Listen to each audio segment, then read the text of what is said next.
Bonjour à toutes et à tous, j'espère que vous allez bien. Aujourd'hui, le temps de louange va vous être présenté par le groupe de jeunes de l'Agneau, enfin du moins une partie, et au nom de l'église, de l'équipe pastorale et bien évidemment de tout le groupe de jeunesse, on espère que vous allez passer un bon moment. On va introduire ces temps par la lecture de la parole, mais n'oublions pas que c'est pour le Seigneur, même si on est chez nous, on est confiné chez nous. On peut lui apporter notre louange, notre adoration. C'est pas pour les autres, on n'a pas besoin d'être avec les autres pour pouvoir adorer et louer notre Dieu. Alors disposons notre cœur. Et sans plus tarder, nous allons lire un texte dans Ésaïe, dans le livre d'Ésaïe, au chapitre 40 et à partir du verset 28. C'est le Dieu d'éternité, l'Éternel qui a créé les extrémités de la terre. Il ne se fatigue pas, il ne s'épuise pas. Son intelligence est impénétrable. Il donne de la force à celui qui est fatigué et il multiplie les ressources de celui qui est à bout. Les adolescents se fatiguent et s'épuisent, les jeunes gens se mettent à trébucher. Mais ceux qui comptent sur l'Éternel renouvellent leurs forces. Ils prennent leur envol comme les aigles. Ils courent sans s'épuiser, ils marchent sans se fatiguer. Ce texte est un vrai encouragement, parce que c'est vrai que nous, il y a des moments où on peut se fatiguer, on peut se décourager, on peut manquer de force et penser même que Dieu peut être loin. Mais le Seigneur, lui, ne se fatigue pas. C'est lui qui nous donne la force, c'est lui qui parfois nous porte quand nécessaire. Voilà, j'espère que vous allez passer un bon moment dans la présence de Dieu, que ça va vous faire du bien encore ce soir. Et je vous invite à passer un temps dans la prière pour introduire ces moments. Seigneur mon Dieu, merci encore pour ta grâce, Seigneur, pour ce privilège que nous avons de t'avoir dans nos vies. Seigneur, on veut te remettre ces moments, Père, qui sont pour toi, Seigneur. Ces moments que nous voulons te consacrer, Seigneur, ces temps de louange et d'adoration, mais de prédication aussi, Seigneur, que tu puisses nous permettre d'être à l'écoute, Seigneur, de ce que tu veux nous dire encore ce soir, Seigneur, que tu puisses bénir les jeunes encore qui sont là devant leurs écrans, Seigneur, que tu puisses les bénir chez eux, Seigneur, remplir leur cœur de ta présence, Seigneur, au travers de cette louange et de cette adoration également, Seigneur. Merci encore pour la liberté que nous avons de pouvoir te louer et t'adorer, Seigneur, sans problème, sans contrainte. Merci pour ces outils que tu nous donnes. Merci, Seigneur, pour cette assurance qu'un jour nos yeux te verront, Père. Merci, Seigneur, de faire partie de nos vies. C'est vrai, Père. Où serions-nous si tu n'étais pas là? Où serions-nous si nous ne te connaissions pas? Nous voulons bénir ton nom encore ce soir, Père. Que ton nom soit élevé dans le nom de Jésus. Amen.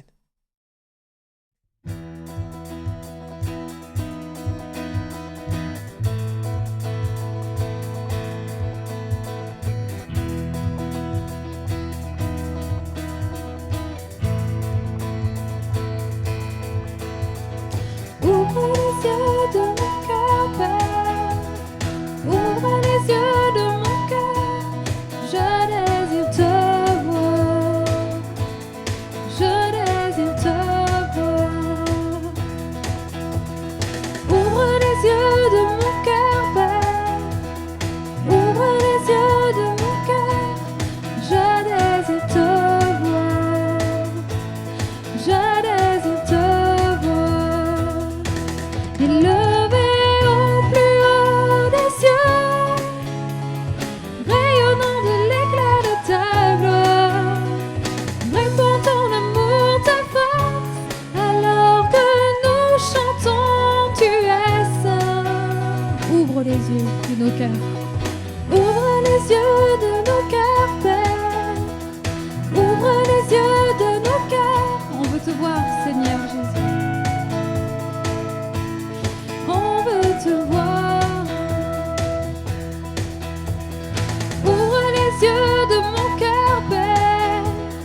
Ouvre les yeux de mon cœur. Je désire te voir. Je désire te voir ce soir. Élevé au plus haut des cieux, rayonnant de l'éclat de ta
Tu rêvais du jour où je pourrais t'aimer. Abba Père, je suis à toi. Abba Père, je suis à toi. Abba Père, je suis à toi. Abba Père, je suis à toi. Bien avant que Jésus marche sur la terre, bien avant le Fils qui nous montre le Père, bien avant que sur les yeux moi soit ouvert, oh, tu rêvais du jour où je pourrais t'aimer. Bien avant que mon péché brise ton cœur, bien avant que coule le sang et la sueur, bien avant le clou, le froid et la douleur, tu rêvais du jour où je pourrais t'aimer. Tu rêvais du jour où je pourrais t'aimer. Abba Père, je suis à toi. Abba Père, je suis à toi. Abba Père, je suis à toi. Abba Père, je suis à toi. Abba Père, je suis émerveillée, saisi par l'immensité de ton amour pour moi. Abba Père, si grand est ta tendresse, ton cœur est grand ouvert et je viens plonger dans tes bras. Abba Père, je suis émerveillée, saisi par l'immensité de ton amour pour moi. Abba Père, si grand est ta tendresse, ton cœur est grand ouvert et je viens plonger dans tes bras. Abba Père, je suis à toi.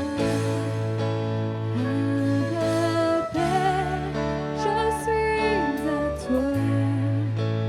Abba Père, je suis à toi. Abba Père, je suis à toi.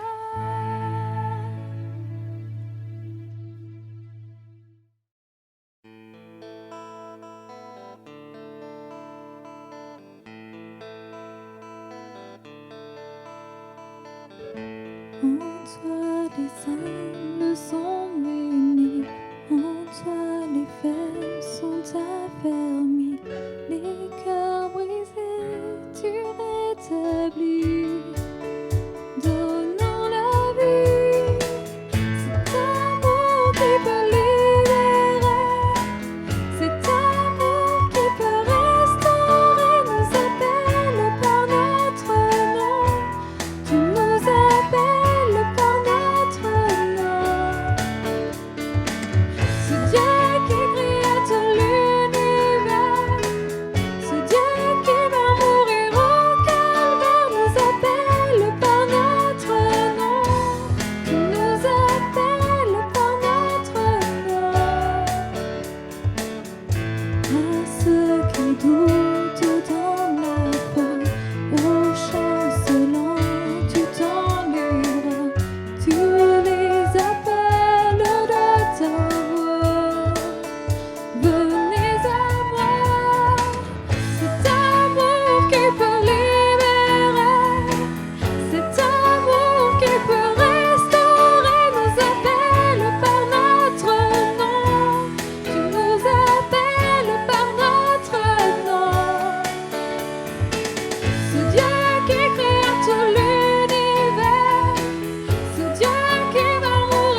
ta voix, tu nous appelles à la croix. Merci à l'équipe de l'Agnon pour ce temps de louange de qualité. Nous allons maintenant laisser toute la place à la parole de Dieu avec le pasteur Yannick Waro. Gardez vos cœurs ouverts car Dieu veut vous parler. Soyez bénis. Salut à tous, heureux de partager ce message avec vous sur le thème « Vivre la Pentecôte ». Dans l'Évangile selon Luc, au chapitre 24, versets 46 à 49, il est dit ceci, « Et il, c'est-à-dire Jésus, leur dit, « Ainsi il est écrit que le Christ souffrirait et qu'il ressusciterait des morts le troisième jour, et que la repentance et le pardon des péchés seraient prêchés en son nom à toutes les nations, à commencer par Jérusalem. Vous êtes témoins de ces choses, et voici j'enverrai sur vous ce que mon Père a promis. Mais vous, restez dans la ville jusqu'à ce que vous soyez revêtus de la puissance d'en haut. » Je crois qu'il est important qu'on puisse avoir conscience que la Pentecôte est intimement liée à la mort et à la résurrection de Jésus. Et dans ces versets que nous venons de lire, Jésus lui-même nous donne de le comprendre. L'effusion de l'Esprit a été dans la continuité de l'œuvre parfaite de Christ manifestée au bois de la croix. D'ailleurs, en regardant de plus près au mot Pentecôte, cela veut dire le 50e. Et il est en rapport avec la Pâque, 50 jours après la Pâque. La Pâque qui nous parle de la mort et de la résurrection de Christ. 10 jours avant la Pentecôte, ou 40 jours après la Pâque, lors de son ascension, Jésus dira à ses disciples, dans le livre des Actes des Apôtres, au chapitre 1, au verset 8. « Mais vous recevrez une puissance, le Saint-Esprit survenant sur vous, et vous serez mes témoins à Jérusalem, dans toute la Judée, dans la Samarie et jusqu'aux extrémités de la terre. »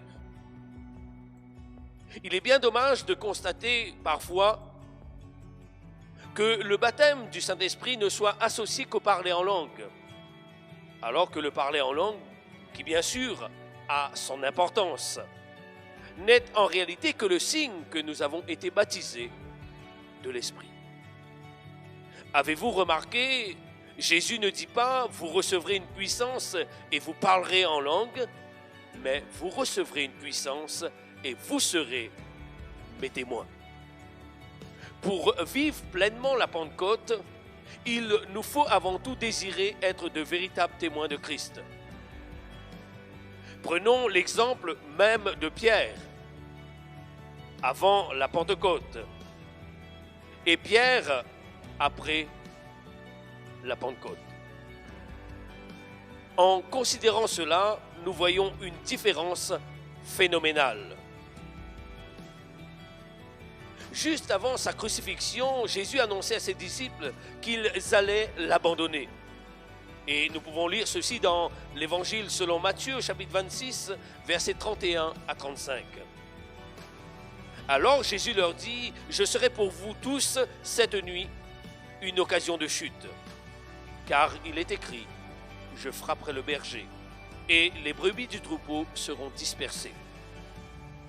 Mais après que je serai ressuscité, je vous précéderai en Galilée. » Pierre, prenant la parole, lui dit, « Quand tu serais pour tous une occasion de chute, tu ne le seras jamais pour moi. » Jésus lui dit, « Je te le dis en vérité, cette nuit même, avant que le coq chante, tu me renieras 3 fois. » Pierre lui répondit, « Quand il me faudrait mourir avec toi, je ne te renierai pas. » Et tous les disciples dirent la même chose. Mais quand nous voyons la suite de l'histoire, nous comprenons que Jésus savait parfaitement ce qu'il disait. Contrairement aux disciples, et plus particulièrement à Pierre, qui est celui qui avait dit « Même s'il me faudrait mourir avec toi, je ne te renierai pas. » Lorsqu'on regarde toujours dans ce même chapitre 26 de l'Évangile selon Matthieu, au verset 56, il est écrit ceci: « Mais tout cela est arrivé afin que les écrits des prophètes fussent accomplis. » Alors tous les disciples l'abandonnèrent et prirent la fuite. Tous les disciples l'abandonnèrent et prirent la fuite. Mais nous voyons que Pierre, il a dit au Seigneur: « Même s'il me faudrait mourir avec toi, je ne t'abandonnerai pas. » Et donc nous voyons Pierre quand même suivre le Seigneur, mais de loin. Et toujours dans le chapitre 26 de l'Évangile selon Matthieu, au chapitre 69 et 75, il est dit: Cependant Pierre était assis dehors dans la cour. Une servante s'approcha de lui et dit: Toi aussi tu étais avec Jésus le Galiléen. Mais il le nia devant tous, disant: Je ne sais ce que tu veux dire. Comme il se dirigeait vers la porte, une autre servante le vit et dit à ceux qui se trouvaient là: Celui-ci était aussi avec Jésus de Nazareth. Il le nia de nouveau, avec serment: Je ne connais pas cet homme. Peu après, ceux qui étaient là, s'étant approchés, dirent à Pierre: Certainement, tu es aussi de ces gens-là, car ton langage te fait reconnaître. Alors il se mit à faire des imprécations et à jurer: Je ne connais pas cet homme. Aussitôt, le coq chanta. Et Pierre se souvint de la parole que Jésus avait dite: Avant que le coq chante, tu me renieras 3 fois. Et étant sorti, il pleura amèrement. Voilà qui était Pierre avant la Pentecôte. Un renégat. Il a renié son maître. Et après la Pentecôte, qu'est devenu Pierre? Pierre est devenu, après la Pentecôte, un proclamateur de l'Évangile. Qui va expliquer ce qui s'était produit le jour de la Pentecôte? Qui va défendre ses frères et sœurs lorsqu'il va entendre que ce sont des gens ivres? Qui va prendre la parole de Dieu à témoin? Lorsqu'on lit ce texte dans les Actes des Apôtres au chapitre 2, versets 14 à 18, il est dit ceci: Alors Pierre, se présentant avec les 11, éleva la voix et leur parla en ces termes: Hommes juifs, et vous tous qui séjournez à Jérusalem, sachez ceci, et prêtez l'oreille à mes paroles. Ces gens ne sont pas ivres comme vous le supposez, car c'est la 3e heure du jour. Mais c'est ici ce qui a été dit par le prophète Joël. Dans les derniers jours, dit Dieu, je répandrai de mon esprit sur toute chair. Vos fils et vos filles prophétiseront, vos jeunes gens auront des visions, et vos vieillards auront des songes. Oui, sur mes serviteurs et sur mes servantes. Dans ces jours-là, je répandrai de mon esprit, et ils prophétiseront. La puissance du Saint-Esprit, ça change une personne, n'est-ce pas? À partir de ce moment-là, c'est-à-dire du jour de la Pentecôte, Pierre n'a plus été du tout le même. Quelque chose s'est produit en lui et sa vie en a été bouleversée. Il a reçu cette puissance qui l'a amené à proclamer son Seigneur. J'aimerais te dire que bien plus que de désirer parler en langue, désire que Dieu, en la personne de Jésus-Christ, fasse de toi un véritable témoin de l'Évangile. Et le reste se fera tout logiquement. En disant témoin de l'Évangile, je ne parle pas seulement de ce que nous pouvons proclamer par nos paroles, mais par-dessus tout, de ce que nous sommes. Ce que nous sommes compte beaucoup plus que ce que nous disons. Je te donne un exemple. Imagine que tu dises à ceux qui t'entourent que tu as donné ta vie à Jésus, qu'il t'a transformé et que tu les encourages aussi à vivre cette merveilleuse expérience. C'est merveilleux. Tu es un très bon témoin en parole et il le faut. Mais imagine aussi que ces mêmes personnes te voient dire des grossièretés, vivre dans le mensonge, être violent, ou encore faire des choses qui ne sont pas compatibles à la vie chrétienne. Est-ce que ce que tu diras aura toujours le même impact dans leur vie? Lorsque Jésus dit à ses disciples, vous recevrez une puissance et vous serez mes témoins, je vois là plus qu'un témoin qui dit, mais je vois avant tout un témoin qui vit. L'être devrait pour nous avoir beaucoup plus d'importance que le faire. Veux-tu vivre la Pentecôte? Alors sois celui qui est prêt à vivre une vie consacrée à Dieu. Une vie qui honore le nom de ton Dieu. Une vie renonçant aux choses de ce monde. Et je suis sûr que tu expérimenteras le baptême dans le Saint-Esprit et que tu parleras de nouvelles langues. Comprenez bien ce que je dis. Je ne parle pas là de personnes qui seraient parfaites, mais de ceux qui souhaiteraient véritablement que Dieu ait sa demeure en eux. Et de ce fait, qui ferait tout pour honorer sa présence. Sachons venir vers Dieu ou revenir vers lui.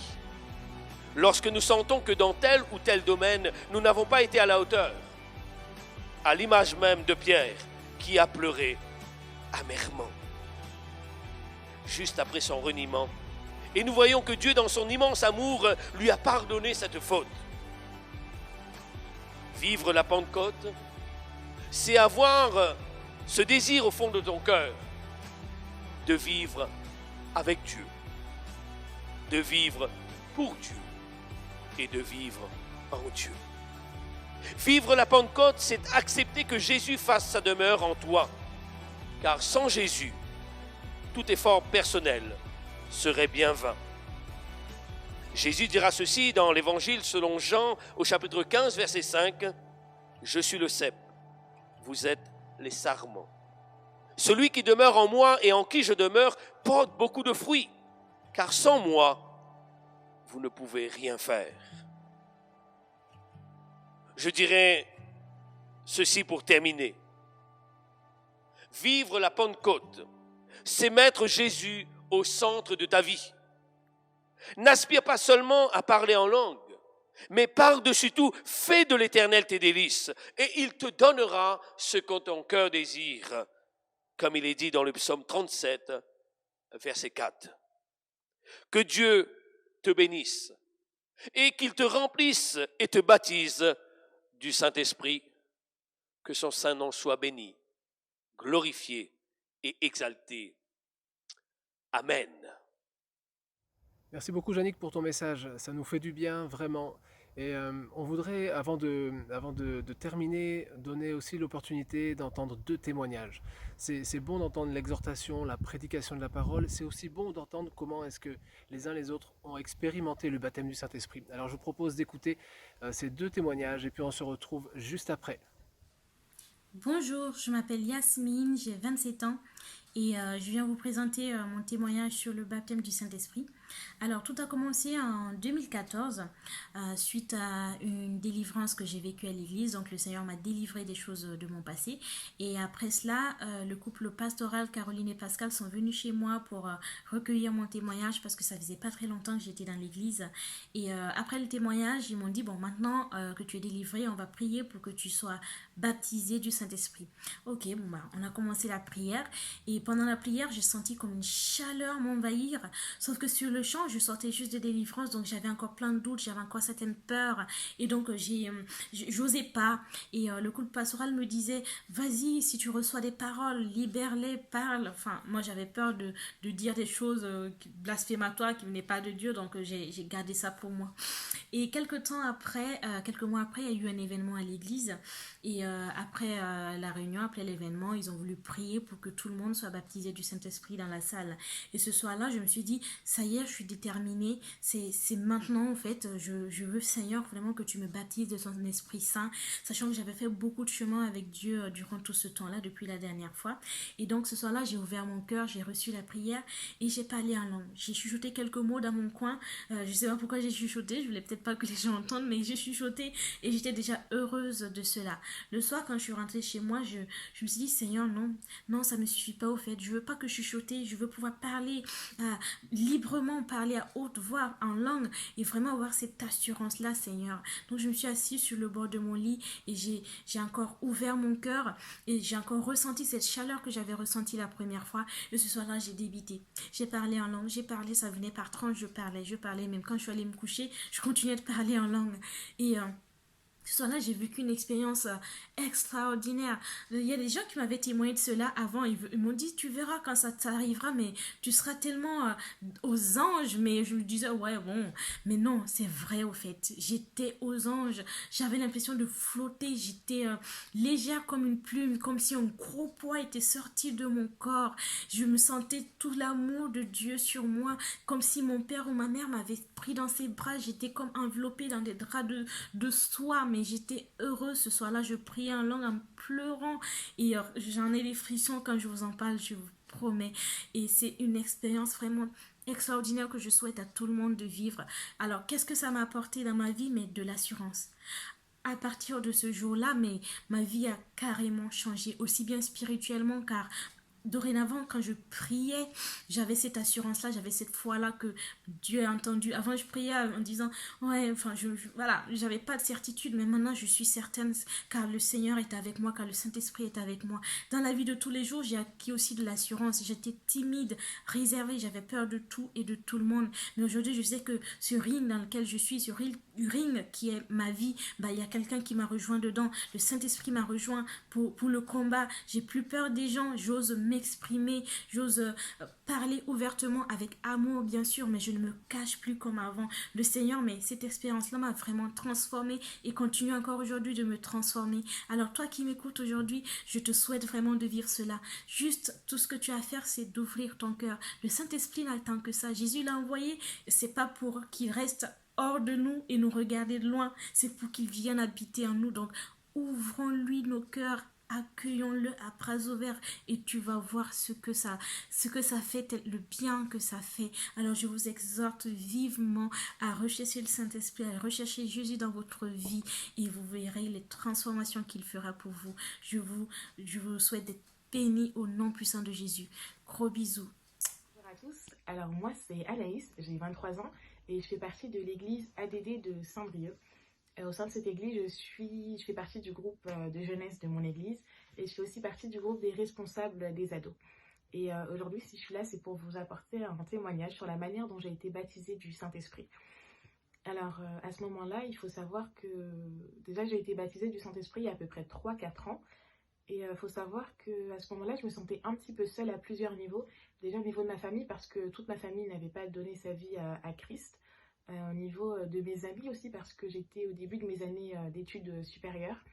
Et c'est vrai qu'à ce moment-là, avec les amis, on se sépare un petit peu parce que chacun poursuit sa route et chacun fait ses choix. Et il faut savoir aussi qu'à ce moment-là, en fait, moi, j'effectuais des cours à distance, donc sur l'ordinateur, ce qui fait que je n'allais pas dans une école une école physique avec des bâtiments, etc. J'étais tout le temps fermée chez moi et je faisais tous mes cours chez moi, j'avais plus mes amis. Et donc, à cause de ces deux petites choses, je me sentais un petit peu seule. Et par la grâce de Dieu, je le bénis parce que c'est vraiment dans ces moments où Dieu m'a mis à part que j'ai pu me rapprocher de lui davantage et en savoir beaucoup plus sur lui et sa personne. Donc, je suis très contente. Ce qu'il faut savoir, c'est que donc j'étais dans une période où je me sentais un peu seule et je voulais en savoir plus sur Dieu. Je voulais en connaître beaucoup plus. Et je crois que c'est vraiment Dieu qui m'a conduite parce qu'à ce moment-là, dans les prédications que je regardais, les enseignements que je regardais, etc., ça parlait beaucoup du Dieu qui parle, d'un Dieu qui communique avec nous, d'un Dieu qui nous parle et qui désire nous parler, qui peut le faire et qui désire le faire aussi. Et c'est vrai qu'en voyant tout ça, je me suis dit, waouh, ok. Donc toi, Seigneur, tu parles. Ok. Donc j'ai vraiment envie de vivre ça. Je me disais que j'avais vraiment, vraiment envie d'expérimenter ça. Et je me souviens que je passais parfois plusieurs jours dans ma chambre en me disant, écoute Seigneur, si aujourd'hui tu n'entends pas ta voix, je ne bouge pas. Du coup, je regardais beaucoup de prédications dessus. Je passais beaucoup d'heures dans la prière à faire tout simplement silence pour entendre la voix de Dieu. Et c'est vrai qu'au bout d'un moment, j'entendais rien, je ne ressentais pas grand-chose. Et j'ai demandé à Dieu, Seigneur, est-ce que je suis sur la bonne route? Est-ce que ce que je fais, c'est ce que tu veux, c'est ce que tu me demandes de faire? Et la réponse que j'ai eue, c'est que j'ai commencé à parler en langue. Et il faut savoir que le baptême du Saint-Esprit, c'est quelque chose que je n'avais jamais demandé à Dieu. Comme je vous l'ai dit, moi, ce que je voulais, c'était entendre sa voix. Et à ce moment-là, quand j'ai commencé à parler en langue, au début, je me suis dit, ok, je comprends pas trop ce qui se passe, qu'est-ce que je dis? Et puis quand j'ai réalisé que c'était ça, j'ai juste sauté de joie et pour moi, ça a été la meilleure réponse. Et depuis, j'apprends à entendre la voix de Dieu encore un peu plus chaque jour. Et je suis vraiment très heureuse de ce que je vis avec le Seigneur et du baptême du Saint-Esprit. Et je vous encourage à le chercher et à prier pour. Soyez bénis. Nous voilà donc à la fin de ce troisième volet de ce week-end de Pentecôte. On en est heureux d'avoir été dans la présence de Dieu ensemble. On espère vraiment que vous avez été bénis. On souhaite vraiment que la Bretagne, les jeunes de Bretagne soient embrasés et pourvu que cette Pentecôte ne soit pas que le fait d'un week-end, mais que dans les jours, les semaines qui viennent, vous puissiez l'expérimenter. Si jamais vous avez été baptisé du Saint-Esprit, visité ou que vous avez reçu quelque chose en écoutant cette série de 3 prédications sur la Pentecôte, avec les temps de louange et les temps de prière, de témoignage, eh bien on vous invite à nous envoyer un message. Dites-le à votre responsable de jeunes ou d'ado, dites-le nous et puis on sera très heureux de rendre grâce à Dieu pour ce qu'il a fait.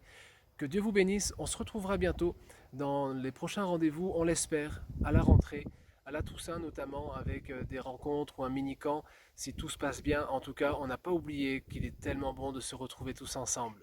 Que Dieu vous bénisse, prenez soin de vous, prenez soin de votre relation avec Dieu et à bientôt.